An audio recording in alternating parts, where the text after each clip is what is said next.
Bienvenidos a tu programa Tribunal a tu alcance. Soy Antonio Gutiérrez, me acompaña mi compañera Marcela Chávez.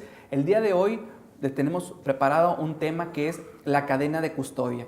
Muchos se han de preguntar qué es esto, cómo funciona en el sistema de justicia penal. Es, vamos a decirlo así, cómo se maneja la evidencia que se recolecta en el proceso de una investigación, o sea, cómo va pasando de mano en mano y el registro que tiene que quedar sobre cómo va pasando de mano en mano esta evidencia que se recolecta durante el proceso de investigación de algún hecho delictivo. Es precisamente, Antonio, que nuestro compañero Sergio Guerra preparó un reportaje muy especial en donde se hace precisamente una escenificación de un delito, de la comisión de un delito y cómo se lleva a cabo esta cadena de custodia. Si quieres saber más acerca de esto, te invitamos a que veas el siguiente reportaje.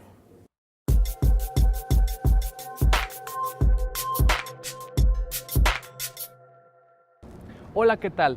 Te invito a conocer todos los aspectos relacionados con la salvaguarda que se debe hacer de los datos que se encuentren en la escena del crimen. A esto se le conoce como cadena de custodia. La cadena de custodia es el sistema de control y registro que se aplica al indicio, evidencia, objeto, instrumento o producto del hecho delictivo desde su localización, descubrimiento o aportación en el lugar de los hechos o del hallazgo, hasta que la autoridad competente ordene su conclusión. Con el fin de corroborar los elementos materiales y probatorios y la evidencia física, la cadena de custodia se aplicará teniendo en cuenta los siguientes factores: identidad, estado original, condiciones de recolección, preservación, empaque y traslado, lugares y fechas de permanencia y los cambios en que cada custodia se haya realizado. Igualmente, se registrará el nombre y la identificación de todas las personas que hayan estado en contacto con esos elementos. El aseguramiento es parte fundamental de la cadena de custodia y es muy importante tener presente 3 reglas: no tocar, no mover y no agregar. El aseguramiento de bienes se debe realizar conforme a lo siguiente. Primero, el Ministerio Público o la policía en auxilio de este deberá elaborar un inventario de todos y cada uno de los bienes que se pretendan asegurar, firmando por el imputado o la persona con quien se atienda en el acto de investigación. Ante su ausencia o negativa, la relación deberá ser firmada por 2 testigos presenciales, que preferentemente no sean miembros de la policía y, cuando ello suceda, que no hayan participado materialmente en la ejecución del acto. 2. La policía deberá tomar las providencias necesarias para la debida preservación del lugar de los hechos o del hallazgo y de los indicios, huellas o vestigios del hecho delictivo, así como de los instrumentos, objetos o productos del delito asegurados. Y 3. Los bienes asegurados y el inventario correspondiente se pondrán a la brevedad a disposición de la autoridad competente, de conformidad con las disposiciones aplicables. Ahora, es muy importante tener en cuenta que la devolución de bienes asegurados va a proceder en los siguientes casos. Veamos. El primero es cuando el Ministerio Público resuelva el no ejercicio de la acción penal, la aplicación de un criterio de oportunidad, la reserva o archivo temporal, se abstenga de acusar o levante el aseguramiento de conformidad con las disposiciones aplicables. Otro caso es cuando la autoridad judicial levante el aseguramiento o no decrete el decomiso de conformidad con las disposiciones aplicables. Como vimos, la cadena de custodia implica una serie de actos sucesivos que comienzan desde la escena del crimen.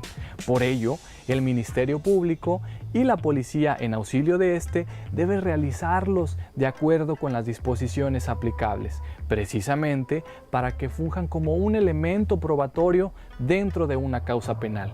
Esperamos que este reportaje haya sido de su agrado. Recuerden, hablamos sobre la cadena de custodia. Yo soy Sergio Guerra Torres y regresamos al estudio.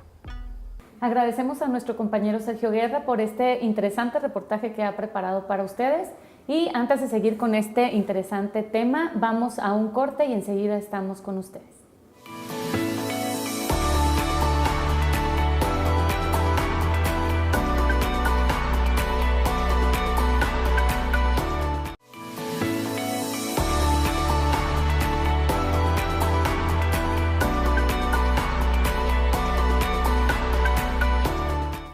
Les agradecemos que continúen en sintonía con nosotros. Estamos hablando del tema de la cadena de custodia.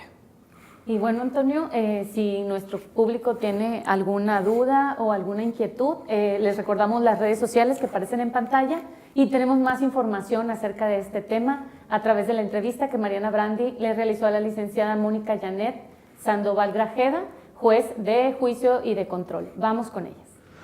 Gracias por acompañarnos. El día de hoy se encuentra con nosotros la licenciada Mónica Janet Sandoval Grajeda, juez de control y de juicio oral penal del Estado. Bienvenida, licenciada. Gracias, Mariana. Que nos va a hablar sobre la cadena de custodia. Licenciada, en primer lugar, en caso de que suceda algún delito, ¿cuál sería el objeto de preservar el lugar de los hechos? Pues evitar cualquier acceso indebido de personas que no estén autorizadas y que con motivo de eso se alteren los indicios o las evidencias que van a servirle al Ministerio Público para acreditar pues su teoría del caso o su delito. O incluso es algo que también sirve para la defensa en su momento, y de ahí la importancia de preservar este lugar de los hechos tal cual sucedió en el momento de ese evento, para poder recabar la evidencia lo menos contaminada posible. Muy bien. Y bueno, en relación a esto, la recolección y la preservación de la evidencia, ¿es necesario respetar la llamada cadena de custodia? ¿Podría explicarnos en qué consiste esto?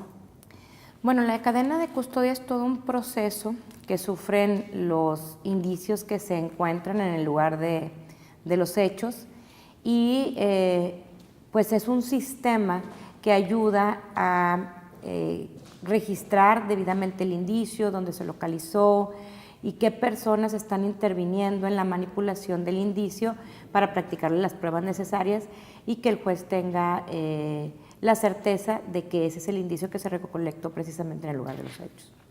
Muy bien. Y bueno, ¿cuál sería el principal objeto de esta llamada cadena de custodia? Pues es evidentemente darle certeza del origen de ese indicio, es decir, que el juez, cuando llegue en un momento dado al juicio, sepa que precisamente ese indicio no ha sido alterado o modificado, y se da certeza de que precisamente se encontró en el lugar de los hechos. Bueno, ¿y quiénes intervienen en la aplicación de la cadena de custodia? No sé si sean todas autoridades o ¿quiénes son los que intervienen? Bueno, podría ser cualquier persona, pero por lo regular son servidores públicos, es decir, son peritos, es el policía que llega, el primer respondiente, es el que llega a auxiliar a la víctima, es pues ya cuando se asegura el lugar y se delimita el lugar de los hechos, bueno, ya llega servicios periciales, que son normalmente peritos criminalística en la especialidad o en la dependencia de criminalística de campo, que son también pues parte de la Fiscalía General de Justicia.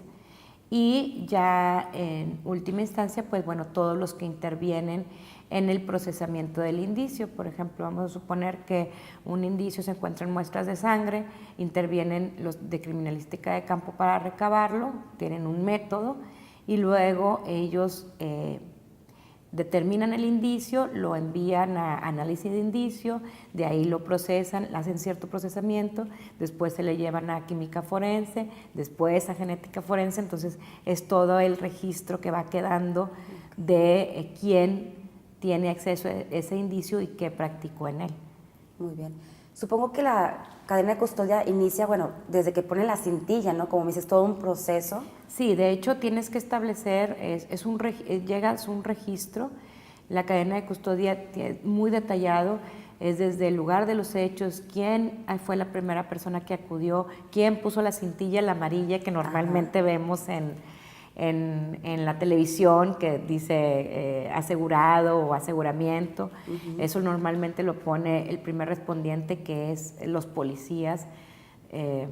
Generalmente son los primeros que acuden, o los agentes ministeriales.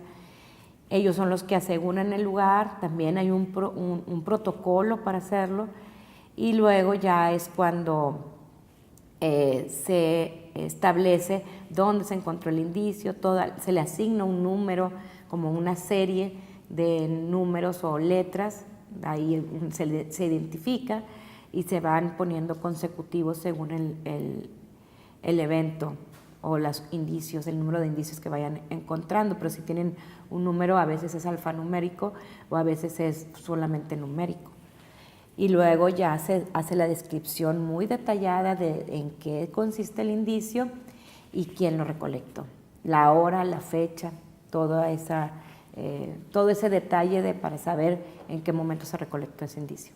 Es importante recabar todo ese tipo de información. Toda la información y quién lo recolectó también. Bueno, va la firma del perito, el nombre, la hora, la fecha, la descripción del indicio, el número que se le asignó, el lugar de la recolección, quién fue el primer correspondiente, cómo se encontró el lugar asegurado. Sí, es un registro bastante detallado del lugar de los hechos y los hallazgos que se encontraron en él.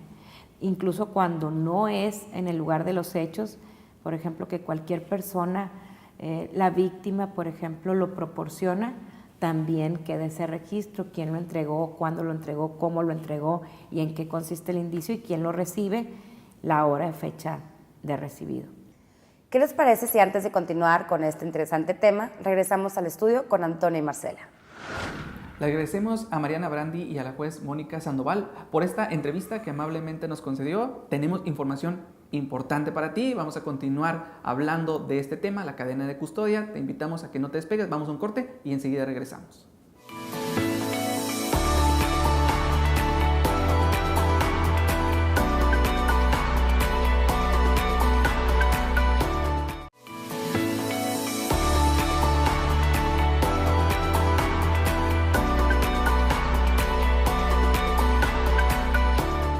Te agradecemos que sigas en sintonía con nosotros en tu programa Tribunal a tu alcance. Estamos tratando el tema de cadena de custodia. Y recuerde que si quieres saber más acerca de este tema o si tienes alguna duda o algún comentario, nos puedes encontrar como Tribunal a tu alcance a través de las redes sociales que están apareciendo en pantalla. Vamos a la segunda parte de la entrevista que Mariana Brandi realizó a la juez Mónica Janet Sandoval Grajeda, en donde tiene información importante para ti acerca de la cadena de custodia. Agradecemos la presencia de la licenciada Mónica Janet Sandoval Grajeda, que nos está hablando sobre la cadena de custodia. Licenciada, ¿cuándo inicia y cuándo concluye la cadena de custodia? ¿Podría darnos a la audiencia un ejemplo? Claro, mira, inicia con la localización del lugar de los hechos, es decir, con el hallazgo que da el primer respondiente y ahí es donde empieza el aseguramiento del lugar y los hallazgos de los indicios que se van a recolectar. Ahí inicia la cadena de custodia, desde ahí empieza a tener participación importante pues los servidores públicos que intervienen en ella y desde la forma en que se va a asegurar el lugar y cómo se va a proceder a localizar los indicios que se pretendan recolectar o que puedan servir para la investigación. ¿Cómo termina? Bueno, la autoridad determina la conclusión, normalmente con el decomiso en una sentencia, ya sea absolutoria o condenatoria, pero normalmente es la autoridad judicial quien determina el decomiso. Un ejemplo, se recibe la noticia de un homicidio o de un lesionado y acude normalmente la policía municipal o la más cercana. Esa policía procede a hacer el aseguramiento del lugar con la cinta, como les había comentado, con la cinta amarilla que todos conocemos. Y luego llegan los peritos de criminalística de campo normalmente, que son los que vienen así como con unos pitufos que le llaman blancos, con cubiertos los zapatos, todo su traje para ingresar al lugar de los hechos, y eso es para evitar la contaminación. ¿Por qué? Porque se puede recolectar desde un cabello, desde gotas de sudor, por ejemplo, también hemos tenido casos, manchas de sangre. Entonces, cualquier contacto que tenga con pues otro fluido humano lo va a contaminar. Esa es la razón por la cual se ingresa o lo que se necesita que se recolecte por profesionales. ¿Para qué? Para no contaminar el indicio. También se traen guantes porque también recolectan huellas. Entonces tiene un proceso hacer esa recolección y obviamente pues si entran con las manos descubiertas van a alterar el indicio. Entonces de ahí es la importancia de cómo se asegura el lugar de los hechos y quiénes ingresan a ese lugar. Es por eso que es tan importante la preservación del lugar y el aseguramiento del mismo y que únicamente entren personas capacitadas para no contaminarlos o alterarlos o incluso hasta poder caer en la pérdida de estos indicios si no se hacen las cosas como debe de ser o como marcan los protocolos, los manuales y por personal capacitado. Muy, muy interesante. Y bueno, ¿y quién sería el responsable de vigilar que no se rompa esta cadena de custodia? Definitivamente es el Ministerio Público. Y de hecho el Ministerio Público es el que cobra las consecuencias de que no se efectúe bien una cadena de custodia. Y esto es así porque el Ministerio Público por ley es quien regula la investigación, es el conductor principal de la investigación. Ciertamente tenemos defensas activas a últimas fechas, con el sistema penal acusatorio es mucho más activa la defensa, pero cualquier circunstancia que llegue a pasarle a ese indicio o a esa cadena de custodia, si se llega a alterar, definitivamente la responsabilidad es del Ministerio Público porque él es quien tiene la obligación de conducir la investigación. Y bueno, volviendo al tema de los peritos, me supongo que ellos llevan un registro, como comentaba, para las pruebas, para identificar las pruebas. Sí. Llevan un registro, entonces sí, lleva un registro. Ok. Y bueno, ¿qué es lo que debe de contener ese registro? Mencionaba que es alfanumérico o a veces nada más numérico. Sí, el número el lugar donde se encontró, el número de identificación, la descripción del indicio, la hora, fecha de recolección, quién lo recolectó y va llevando como un inventario. Se hace primero un tipo inventario de todo lo que se recolecta y después se va poniendo en cada indicio, lleva su cadena de custodia. ¿Sí? Se hace como un inventario general, pero cada indicio tiene su cadena de custodia. Entonces vamos a suponer que Mónica recolectó una pulsera. Entonces esa pulsera tengo que poner el número que se lee de indicio que es, la descripción es una pulsera de plata, etcétera, de tal tamaño, con piedras, es toda la descripción del indicio. Y luego tengo que poner hora y fecha de recolección, mi firma, y después vamos a suponer que yo te lo paso a ti, y tú lo vas a analizar porque vas a buscar huellas, entonces te lo paso a ti y tú tienes que poner y firmar que tú como perito de análisis de indicio vas a trabajar con ese indicio. Incluso también, si yo no soy la misma persona que te lo entrego a ti, tiene que figurar el nombre de la persona que lo traslada. A nivel federal le llaman es perito de traslado. Entonces también se anota. Si es un traslado, bueno, yo me encargué del traslado y se lo entregué a Mariana a las 10:50 de la mañana del día 9 de noviembre del 2018, vamos a suponer.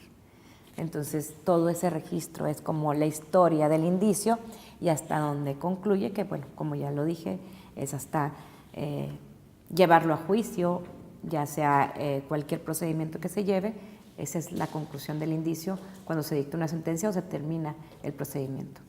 Y bueno, ¿cuál sería la finalidad de ese registro?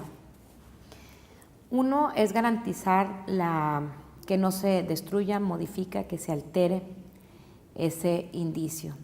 El juez tiene que tener esa certeza de que ese indicio no fue modificado de ninguna manera o alterado. Es decir,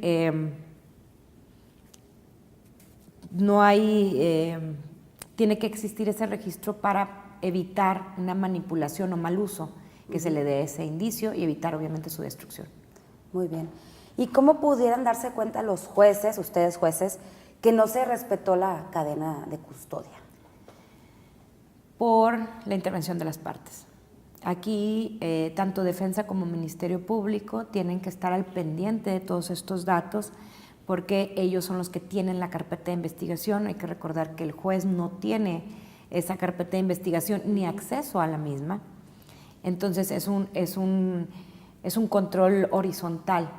¿Por qué? Porque las partes regulan lo que está bien o lo que está mal, ¿no? Entonces normalmente viene la defensa y te dice no puede ingresar este indicio o esta evidencia porque se rompió la cadena de custodia. Entonces, esa es la única manera en que el juez se puede percatar de esa circunstancia, porque se lo comuniquen las partes y ya tendrán que determinar si efectivamente carece de validez esa cadena de custodia porque se haya alterado. Finalmente, me gustaría que nos dijera cuál sería la consecuencia legal en caso de que se rompiese esta cadena de custodia. Como la intención de tener o la finalidad de tener un indicio o la evidencia es acreditar un hecho, entonces la consecuencia legal sería que el juez no le diera valor probatorio a ese indicio, ¿sí? ¿Por qué? Pues porque se rompió la cadena de custodia o porque se tiene información de que se alteró el indicio. Entonces pierde su valor probatorio en un momento dado en un juicio, o pierde su valor probatorio para acreditar alguna proposición fáctica que no es otra cosa que un hecho contenido en la acusación o la proposición de las partes. Y bueno, eso es independientemente de la responsabilidad administrativa o penal en que incurren los servidores públicos que hayan originado ese rompimiento de cadena de custodia. Pero en sí es que pierda su valor probatorio. Muy bien. Pues no me queda más que agradecerle su presencia el día de hoy y bueno, esperamos que nuestro público haya aprendido más sobre la cadena de custodia. Muchas gracias, licenciada. Muchas gracias a ti por invitarme. Y regresamos al estudio con Antonio y Marcela. Agradecemos a la licenciada Mónica Sandoval por la entrevista que le concedió a Mariana Brandi para tu programa Tribunal a tu alcance. Esperamos que esta información haya sido de tu agrado. Fui Antonio Gutiérrez. Marcela Chávez. Y nos vemos en nuestra siguiente emisión. Hasta la próxima.